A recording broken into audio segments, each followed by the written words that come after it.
I'll start it off. Welcome to Cool. another episode of God Yay or Nay. I'm here with my man Kevin Breemer. Kevin, thanks for joining me, my man. Thanks very much for having me, man. I'm excited to be here, excited to see you again after all these years. Yeah, man. We went to school together at the University of Alberta, and I'm interested in the life you and the path you chose. So you call yourself a spiritual health and fitness coach. What is that? Tell me what that means. What the hell does that mean, a spiritual health and fitness coach? So, what I do is I am a health and fitness coach, but that's kind of the after effect of what I coach people on. My coaching is very much based on bringing people closer into alignment with their true self, their higher self, oneness, God, whatever you want to call it, and bringing that spiritual aspect into things because a lot of health and fitness coaching these days is very much based on just improve the body, this will improve your life. But it leaves out the most important piece, which is really that inner health and happiness, which people are ultimately aiming for, whether they realize it or not. And I went through and sorry, I'm kind of jumping ahead, but this will make it all make sense here. But I went through a very big phase of body dysmorphia in my life. And I got to the point where I was like just under 7% body fat, shredded, looking really good, hated myself. And the reason I hated myself was because I didn't know how to align that spirit with mind, body, and really bring that to where I needed to be to have that inner sense of peace and happiness, which I thought health and fitness would bring.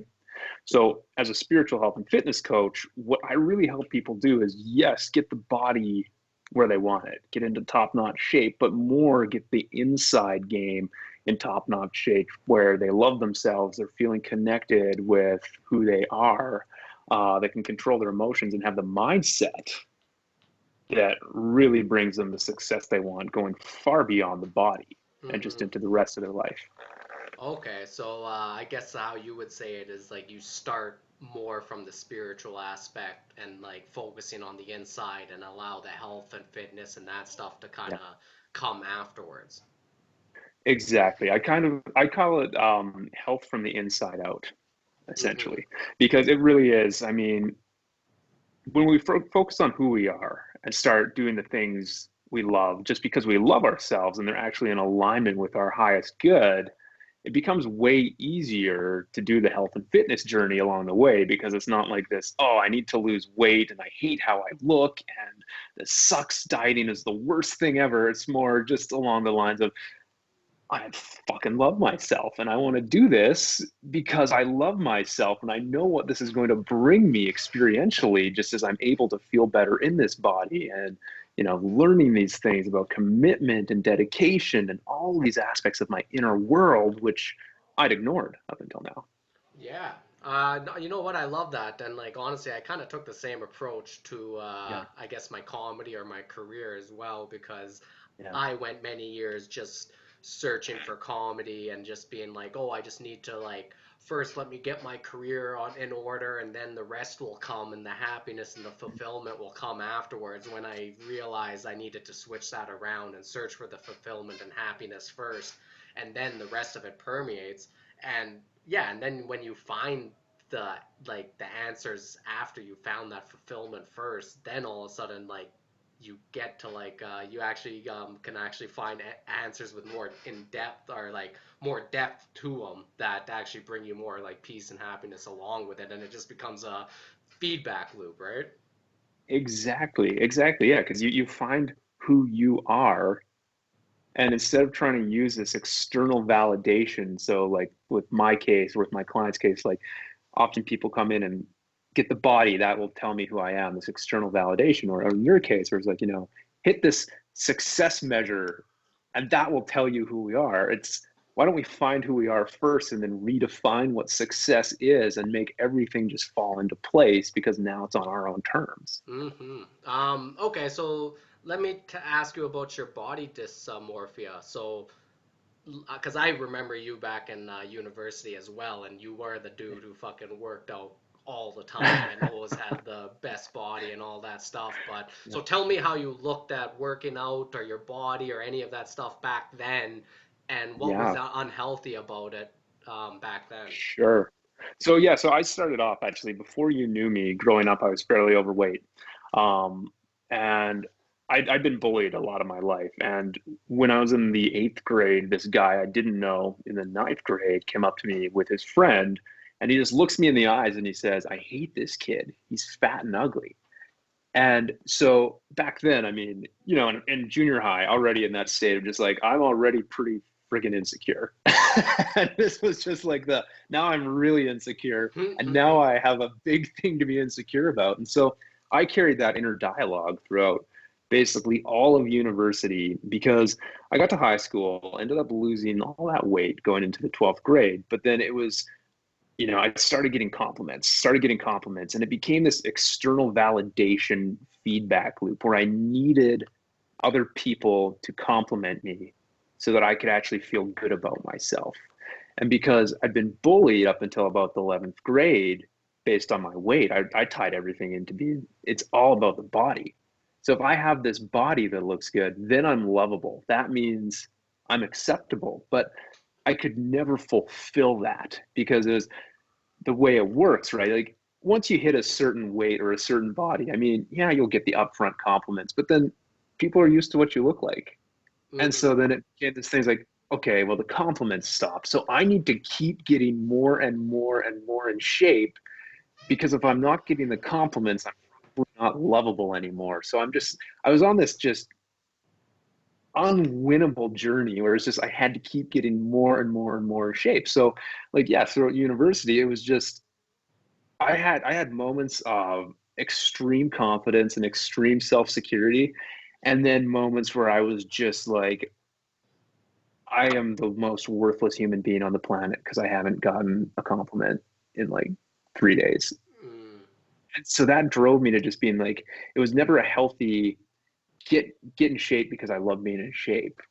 Be healthy because of the benefits it brings. It was get this done so I look a certain way so I can fulfill what I think everybody else wants. And then maybe I'll have permission to love myself. Yeah. And so that drove me through university. It was just all about image, because image I thought was everything. Hmm. And I ended up hitting a point because I mean, so after university, well, I'd been with a girl in university for several years, and that one didn't work out. But then I was dating another girl for a few years, and I'd really gotten dialed in with the body. And I was just like, in my head, I was like, I've got it now, man. Like I've hit that point. I'm pretty much like I am lovable. I'm lovable now These are some because lovable abs right here. yeah, yeah. Like there's six of these. That like I think I hit the mark. It's not five or six. All six are there. I'm lovable, and so I was pretty okay with it. And finally, it was just like I think I can love myself now because I did it. And then she broke up with me. And I was just like, oh, God, like my whole concept was like shattered. And this is like what body dysmorphia does because it's this crazy thought pattern. Like, okay, if I like I'm never good enough. I'm never good enough. You never look good enough. And so then I was like, okay, I got to get in better shape. So it was just this endless quest. mm, And then eventually I hit the point where I was just like, I can't do this. I'll never win this because I hate myself every single day I look in the mirror.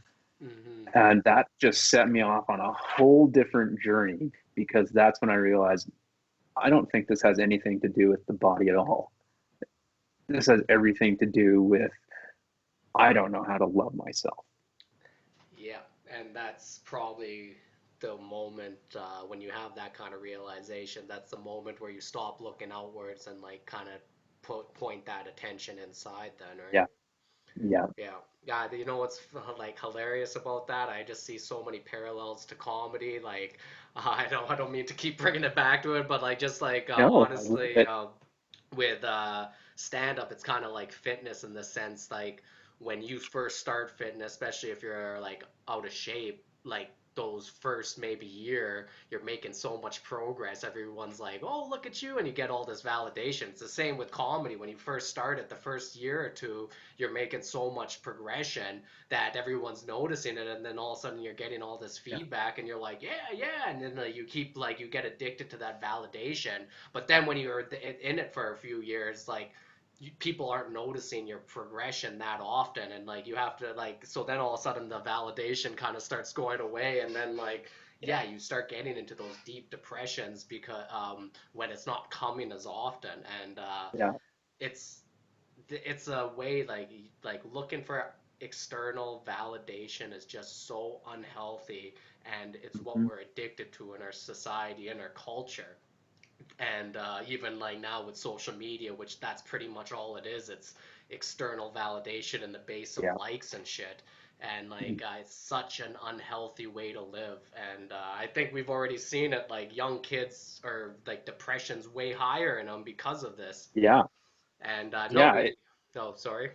Oh, no, no, no. Go ahead. No, yeah, I was just like, yeah, this way of looking is looking for external validation is just so unhealthy, and we do need a new way to pretty much be able to look inside ourselves and start from that. So let me like ask you then. So after you're like you came up with this realization that this is just an unhealthy pattern, what did you do to change it? So that was where things really started to shift. So, I mean, I'd been on the spiritual path for many years, but just more of an interest type of thing. Like, it was very interesting to me. I loved reading about it and this idea of, creating our own reality and just all these just like Himalayan masters and all that type of stuff. But when I had this realization, I just thought, I've got to actually apply myself to this because there's something there. There's something there. If everything I've been looking for on the outside isn't doing it for me, then I've got to start looking inside. So I really started digging more into the spirituality piece. And what did it for me was there's a book called A Course in Miracles. And that's a channeled text from, it is the 1950s, I believe. And within that text, it's just a whole new way of framing things mentally and starting to view reality, starting to view ourselves. And it's very much based on the idea of seeing ourselves as one with God, with source, with spirit, however, love, whatever phrase works for you. Okay. And as I started to read this, a lot of it was making sense for me. But what really made the biggest difference for me was it's in the 8th chapter of that book. It really starts hitting on this the concept that we are not our body. And I'd read that before, I'd heard that before, but for whatever reason, the way it's phrased in this text, it suddenly started to dawn on me that I had always associated this body as who I was, and that's where all my value had been placed. And because of that, that's why I always searched for external validation because I just thought whatever this is me. So it doesn't matter what I'm like inside. It doesn't matter what my other qualities are. Everything is determined by how I look. And once I this came across, I just started to think, I believed for so long that I am my body, and this is telling me I'm not. And considering that everything I've been doing has not been working in the whole happiness scheme, I was like, I should probably listen to what this is saying instead. And so I just diligently stayed on top of my thoughts for a while, really considering this that if I'm not my body, everything I ever think or say to myself about who I am because of my body isn't true. And this is where I noticed where all the self love was missing because I was really good at looking in the mirror and attacking myself for any little, and this is what body dysmorphia does, right? Like, this is how ridiculous it is. I would wake up, look in the mirror, and be like, I don't have enough abs or veins in my abs today. Ha ha I'm a ha. piece of shit. Wow. Like, yeah, like that's the type of crap that goes through my head because it was just like so much based off, oh, I don't have this, so I'm not good enough because this means this and this and this is about me. Hmm. when I started to consider, okay, if I'm not my body, then all these things like the after effects of, okay, yeah, I don't have enough veins showing in my abs today. Well, all that after chatter couldn't actually apply because it would all be attacks on who I am. But if I'm not a body, it's just basically it's like, okay, yeah, there's not veins in the abs, which to a normal person is just like, yeah, there's not. But to somebody with body dysmorphia, it's normally a, yeah, I'm a terrible person and this means a lot about me. And but being able to start separating that and start seeing those thoughts, it became almost comical to see like I'm just addicted to attacking myself. That's really what it all came down to is I didn't know how to love myself, period. And it was because I was so good at looking at this thing and using that as a reason to love myself. When I removed the body as any equation from who I am, then I could suddenly start looking at, okay, if all those things that I'd said don't mean anything, now I'm left with just Kevin. And this is a whole nother ball game. But now I can start picking this apart, and just really watching the thoughts and look at this identity that I've constructed for myself, which is just this unhappy, miserable mess who needs approval from others, Mm. and and then start picking that apart. And so it all started there, and that just kept going in different directions, involving plenty of plenty of ayahuasca, plenty of psychedelics, plenty of things to slowly chip away and start to reveal who I am inside. Yeah, no kidding. Actually, let's get into ayahuasca then, because this is something that also like made some profound change into my life. And one thing it 100% did for me was like really give you that experience of that you're not your body, you're not your thoughts, like you're something much, much deeper. How did like your ayahuasca journeys go, and what kind of changes did you notice? Yeah, so I only had 1 week long experience of it. So this was down in Peru, and so I went down there for an ayahuasca retreat, and I really this was right about the time I was just like, okay, something's wrong with me because it's not the body. I got to figure this out. And so I went down there and I really had open-ended intentions with it. So, like, when you did it, did you go in with intentions of, I want to know this or figure this out or have this kind of revealed to me Yeah, type I of did stuff? have intentions, Yeah, yes. Like yeah, pretty clear. nice. Yeah, awesome. And so did I. And mine was really because I knew enough to know that I'm not who I think I am, but I didn't know how to even start dissecting that. And so my biggest intention was I want to see how this universe works. And I want to know how I actually fit into this and how the thoughts work and what is going on and why do I suck at this? Like, figure this out for me. And so it was a pretty wild ride because I went, I mean, I think everyone goes in there pretty far. And I think most people, we all seem to get an experience where there's definitely that one night where you launch out there. And I had that one night where I launched out there so far, where it was showing me, okay, here's how thoughts construct reality. Here's how you work as a thinking being. You're not the thoughts, but you choose the thoughts, and all these thoughts bring all these things to you. And it was just showing me how everything has come down to what I chose to focus on and give meaning to. And the more meaning I gave to something, the more I'd focus on it, which then literally would draw more of it to me because it's such an incredible illusionary experience we have where our thoughts pull electrons and matter and everything together. And it just showed me how everything I thought was really just being from a mistaken point of view and was not a big deal, period. It's just I Mm. was the one making it a big deal the whole time. And at any point, I could also just say, none of this matters.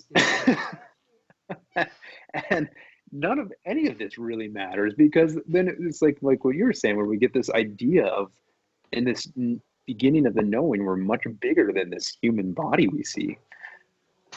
It was just like, wow, none of this means anything to this loving presence, this spirit guidance. Like, it doesn't care.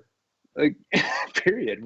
I'm the only one who cares about any of this. And if I just let all that go and sink into this feeling of oneness, this source essence, which is guiding me, everything is kind of okay, because then all the power I gave to these other thoughts that was magnetizing more of those thoughts and more of those events to me, it just vanishes because I give them no life. And if I put all the focus back on just life and love itself, well, then that begins to expand outwards to me. But then that's where it's just like, that's where who I really am and who you really are and who we all really are. But it was just that idea, like this identity based on external conditions doesn't really mean anything. Our true identity is just that oneness, that loving source. Hmm. And and so when I was really far out there, it showed me all this, and then it kicked my ass. Then it just sent me through about 16 hours of purging to get rid of all the negative crap I'd built up around that. Yeah, yeah. No, that tends to happen too. Yeah. It's kind of funny when it like shows you everything and you're like, all right, I think I learned a lot. And then it's like, all right, time to get rid of all the bad stuff, and you're just like, Yeah, just like, sorry, dude. I'm glad you got something from this, and see you later. no, and I love that. Like ayahuasca does have that thing where it can like completely just switch away, like switch your whole perspective on it. And I loved how you were saying like with thoughts especially like you can really like thoughts only mean anything if you give it focus. So like when you do have negative thoughts like constantly rolling around your head, like negative thought patterns, especially self-destructive ones, like how you were saying like you would look yourself in the mirror and actually belittle yourself. It's the same thing with any kind of negative thought patterns. Like a lot of the time we build up these thought patterns and like a lot of them do kind of berate ourselves on at whatever it is. And like Mhm. the ones that I find most common for people are like you can't do this, you're not good enough, or this is impossible, this isn't you. Like those are the kind of thought patterns I see that are very prevalent in society.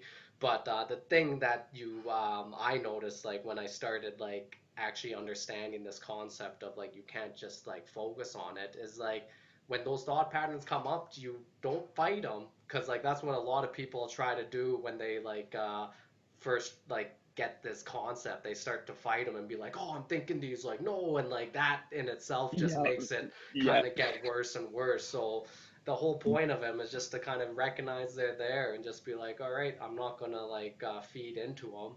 And like that's why yeah, meditation's so important. How you said like, why don't you put your focus back on yourself, on your like maybe your body, on your heart, on whatever you on your breath, whatever you want to like yeah, meditate on. But like you can put that focus onto that, and like all of a sudden like you stop giving attention to these thought patterns, and you slowly weaken them. And yeah, and that's something that I think like a lot of people should like start to practice and like start to become aware of more and more. And the cool thing totally is, if you agree. ever do get to try ayahuasca, like there is a purging thing in ayahuasca where you puke and you like shit and you do all this stuff, but like for some I love how reason, you describe that as a cool thing. yeah.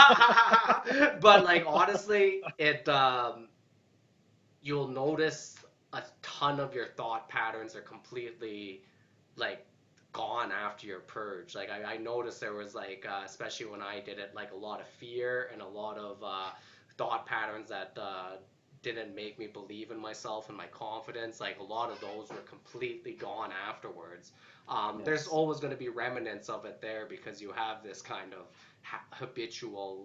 habitualness to all thoughts. But like yeah, once like that's the cool thing about ayahuasca. It can kind of get rid of those things, but you have to do kind of put in that work afterwards to like get rid of or to like not give attention to them, right? Well, that's exactly it, right? And I love how you hit on the meditation aspect, because like the use of psychedelics is, it's really a tool, but it's not a solution. And it still comes down to us to be the ones who want to maintain that, right? Because it's otherwise, like, I don't know if where did you do yours? Did you do yours in Peru? First one was in Peru, and like I've been doing Nice. it yearly ever since, so all over the Good for place. you, man. Nice. Good for you. What I noticed was one of those things where it can almost become an addiction in itself for some people because they Hmm. almost rely on it to be the spiritual house cleaner for them. But like, at least, and this is just my view on it, this isn't to say I'm right or wrong, but I mean, I think it's a very powerful and very healthy and effective tool to use, but it still does leave the ball in our court. I mean, we've still got to be the captains of the ship and say, okay, now that I'm cleaned out, now that I'm at this state, I have to be the one to maintain this, because otherwise, was there really a point to it? If I just go back to what I was before, then I didn't really learn the lesson. However, if I'm willing to take that responsibility and begin to watch my thoughts, begin to take away the meaning and let them just flow away, then I'm getting that growth and then I can change and I'm not stuck in that pattern any longer. Hmm. 100%, man. That's exactly it. All right, I want to talk about after you went to school, you went and got your master's in business, and you started doing uh, business in the oil and gas industry. Which honestly, even me knowing you, I know that's not really your like personality. And then you I don't said you know. got out of that and like came into Yeah. this business of a spiritual health and fitness coach. And yeah, you said Burning Man had to play a little part in that. So maybe Oh tell us yeah. about tell us about your life in this gas industry. What happened and why did you find this change? How it came about? So life in the ego industry is how I like to describe that. So I was trading commodities, and that is just like your dog eat dog world to the T. Like, it's just be better than everyone else, make the best trades, make the most money. And I just frankly did not fit in, period, because that's just not my personality. I didn't understand this idea of, like, even within on the same trading desk, like, people working with you, don't help them, compete against them. I Yeah. was just like, this is really messed up. I don't understand this. And so my very first year in it, I was just miserable. But I'd just gone out of business school and I'm trying to make all my money back. And I was like, I need a job. I have to do this. And in my head, I was just like, I cannot quit because I don't have enough money to quit. I need to stay in this environment I absolutely hate. And so I just really put it out there to the world. I was just like, I just need something. I need some relief right now. And Burning Man came across my path. And I'd never heard of Burning Man, but 2 weeks before the event started that year, one of my friends from my volleyball team I was on at the time, they were going, and they had an extra ticket because one of their friends bailed on it. And without knowing what Burning Man was, I was just like, I'll take that ticket. I don't care. I'm going to this thing. And so, and like, normally, to give you an idea, if like Burning Man is something that usually requires months of preparation for most people. Ha ha ha ha ha. And I 2 weeks before it started, it was just like, oh, looked at what Burning Man was after buying my ticket, and it's just like, what the hell have I gotten myself into? Holy crap! This thing is this massive in the desert event where like, it can be like plus 45 Celsius or like 110 Fahrenheit during the day and down to like freezing at night. And I had nothing to, so I just like put everything together to prepare for this, fully expecting that this was the answer that I was looking for when I was like, I need help, spirit. Hmm. Like, I need some sort of relief. And so I went down there 8 days later and I got there early and I was helping to build this art project. And what I realized right away when I was there, because Burning Man in and of itself, like what you see on Instagram is not really Burning Man. Back then, they weren't even allowed cameras unless you had like a press pass. But Burning Man in and of itself is based on this ideas of like radical self acceptance, radical self expression, just really helping people out and just making it a very community based thing.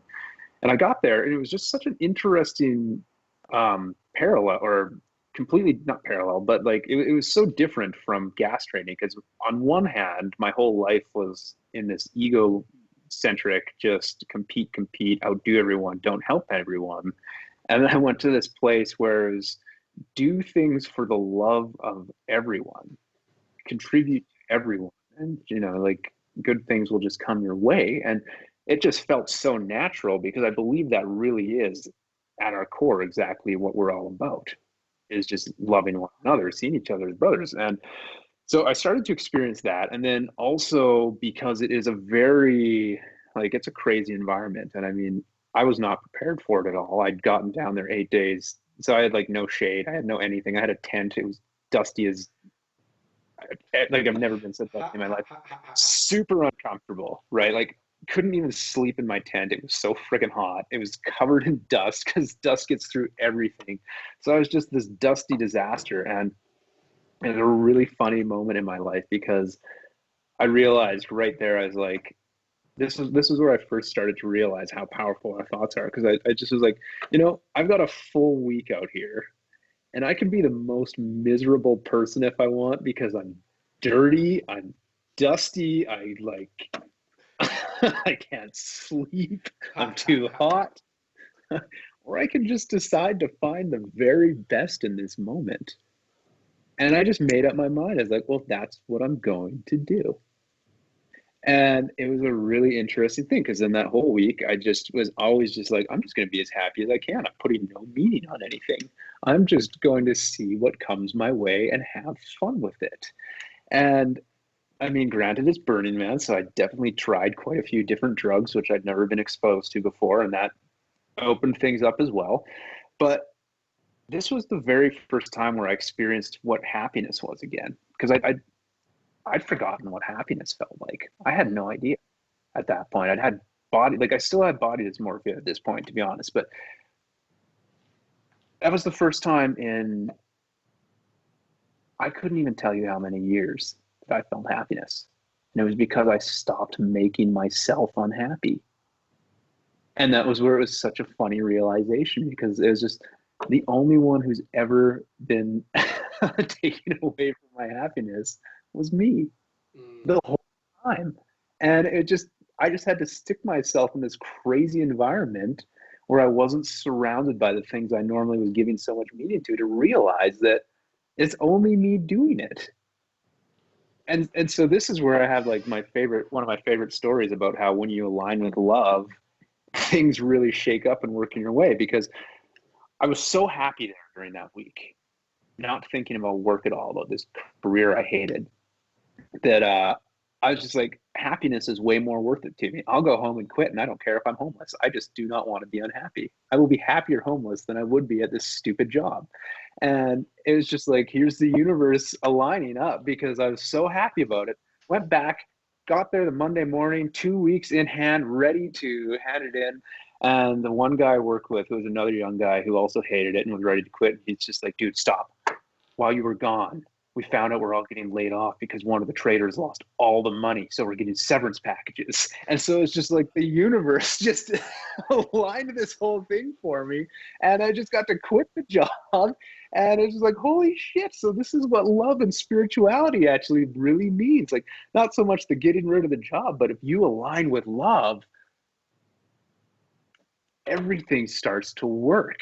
And so then that was what kind of really started getting things going because then I ended up going, because apparently I'm a slow learner. I ended up going back to natural gas for a few years and have had to manufacture another layoff. But it just continuously, every time I went to Burning Man, I kept noticing like how the more love I fed into myself, everyone else, more things started to line up in crazy synchronicities that are unexplainable by Newtonian physics, by linear time space reality, like stuff that just does not happen type synchronicities, like where it's just literally like you could just be like, hey, universe, I need this. Is like my favorite one is with Burning Man. Bacon's a big thing out there. But it's just I had this week where I was just like, I bet you every time I want bacon, I will get bacon without making it. And it's like, I want bacon. Somebody would just be walking by and be like, hey, I got way too much bacon. You want some? And just crazy crap like that. But it applied to the rest of my life too, because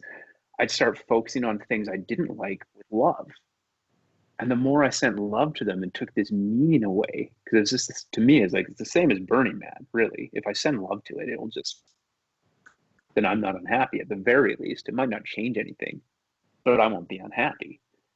And it was just, life started to transform. It would just be like, suddenly I was getting raises at work, and people that really sucked to work with would just get moved into departments, and just crazy stuff like that. But it really took Burning Man to open me up to this, that if we just give love to things, it's a totally different experience for everyone. Mm-hmm. That's really I nice, man. question at all. What's Sorry. that? I said I don't know if that actually answered your Ah, well, question. hey, man, that's why honestly what I wanted to know and like exactly what I was interested in when you told me you went to Burning Man. And I love how you said how Burning Man just has like the exact opposite environment of like what you were used to because I know Burning Man's like that radical sharing. Everybody's like a part of the whole system, and it's like everyone comes together to make the whole thing work. And it's such a beautiful idea, and it's yeah, it's radical. It's completely different, right? And coming from where you came from in the oil like commodities industry, where you're saying like everything's so dog eat dog and like kind of like fuck you, I got mine, and I'm gonna get more than you kind of like attitude, like. Uh, I love it. It's just like the whole kind of contrast between those two, and like you being able to like just see the other one and then actually kind of experience happiness because of that. Like, yeah, and it's true, man. When you haven't experienced happiness, like or true joy for a long time, when you come back to it and you go like, holy shit, like this is what joy feels like. It's like this is, and you're just like, oh, this is what life is supposed to be about. I forgot about that. And So, do you have an experience like that for you as well? One where it's just like a defining remembrance of, holy crap. I like it was like the first time I did ayahuasca in Peru. The second, yeah, the second ceremony I did, um, I puked up the ayahuasca like within 20 minutes. And then like I just kind of sat in the ceremony hut just waiting and like for 2 hours like nothing happened. So in my head I'm like, ah, I think I puked it up. It's not in me. And they were like, do you want more? And I'm like, ah, I think I'm good. And like I went back to my hut, Yeah. and then when I went to my hut, I just like got this huge fever, and like I just like my body started aching. I was sweating, and I was just like in so much pain. And like it was for like 20 minutes like this, where I was just like rolling around my bed, sweating, and I'm like, holy shit! Like, did I catch something? Like I thought I was gonna die. Like it was just like so much. And then all of a sudden I realized I'm like, oh shit, this is the medicine. And I'm just like, I'm like, oh, this is the ayahuasca. And, like the ayahuasca is like showing me like how much like how much pain's in the world, and how yeah, like it was showing me how much pain is in the world and how little I experience of it, and how little gratefulness I ever show to the world or to the people in my life and all of that shit. And like it started making like I honestly started begging and was like, I'm sorry, like I'll always be grateful, I'll always be grateful. And I just started like begging like this. I'm like, please make it stop, please make it stop. And then like honestly something clicked, and I ran to the bathroom and I just started purging and like just violently puking. And then like once I got all of that out, like I just filled me up with this like calmness and gratefulness. And like I just laid down on my bed, and it just showed me like all the people in my life and like why I should be grateful for them and like what they've actually Yeah. done. And it was just a complete switch of how I should look at the people and the events in my life in a grateful manner. And it was just like me understanding then, like if I look at it, if I perceive something in a grateful manner, if I give it that that grateful kind of um, whatever you call it, that like yeah, this is a grateful perspective to it. Like Yeah. it completely changes the way I like live my life. And after that, I like found gratefulness was just something that was in me like more naturally, and I can like Yeah. view the world through that lens, and it made me so much happier and like just joyful more often because of that, right? Yeah. That's beautiful. And I love that you're touching on that too, because it's just cultivating that gratitude for ourselves, for others, for anything is just such a profound life changer when we actually commit to it and truly allow ourselves to feel it. Oh, no. Kevin, you there, buddy? Yeah, can you hear me? Oh, all right, cool. Yeah. Yeah. Sorry, man. I just paused for a second there. Go No, ahead. You were it saying gratefulness was a life changer. If you, I think that's where you came yeah, in. like it's just that idea of, I mean, it's such a life changer if we really allow ourselves to commit to it. And again, going back to the not giving meaning to things that don't matter and just instead be in that moment and look at what is good right now. What is good about this person? Like, what is something I can really truly appreciate? It just shifts everything. Like the way we show up, the way they show up, the way the rest of life responds. I mean, it's one of the big things I coach my clients on right off the start is learning to appreciate the body they have before it changes, just because even physiologically, this is what is so fascinating about it is how feeling gratitude actually changes our genetic response, and it activates different genes which turn off stress hormones like anti-aging hormones come on, cortisol levels drop, our immune response drastically improves. It's just like literally a measurable physical change now where they do experiments and measure it Mm-hmm. just by gratitude, right? But I mean, I'm of the belief that we're in a very frequency based vibrational universe, and it's just what we put out we bring back to us. And if we can just be grateful without any expectation and just be like, yeah, like I'm super fucking stoked to be on here with you. And I just absolutely love this. And I'm grateful to be here. It's like, I have no expectation of that bringing anything. But I do know that at the same time, it's affecting you in a positive way. It's affecting me in a positive way. And it's affecting the rest of the world in a positive way. But all like at the end of the day, really, it just also feels good. So why the hell not do it? Like why condemn ourselves to I'm going to be mad about something or feel bad about something that has no meaning when I don't have to. Hell yeah. And isn't that the same thing like how you were talking about how we choose how we feel, Yeah. because you could Yeah. have woken up today and been like I just don't feel like doing a podcast today, and like, all right, I told him I'll do it. But like you take that attitude and that energy Yeah. into the podcast and it's a completely different podcast. But like, Yeah.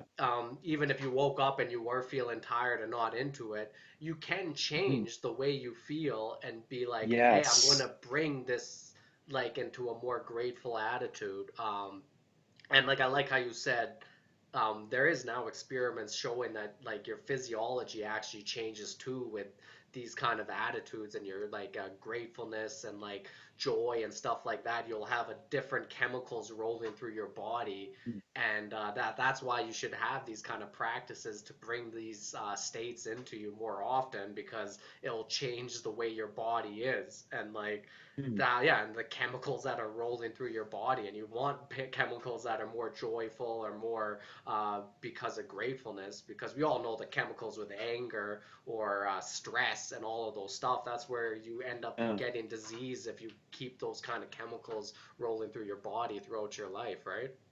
Yeah.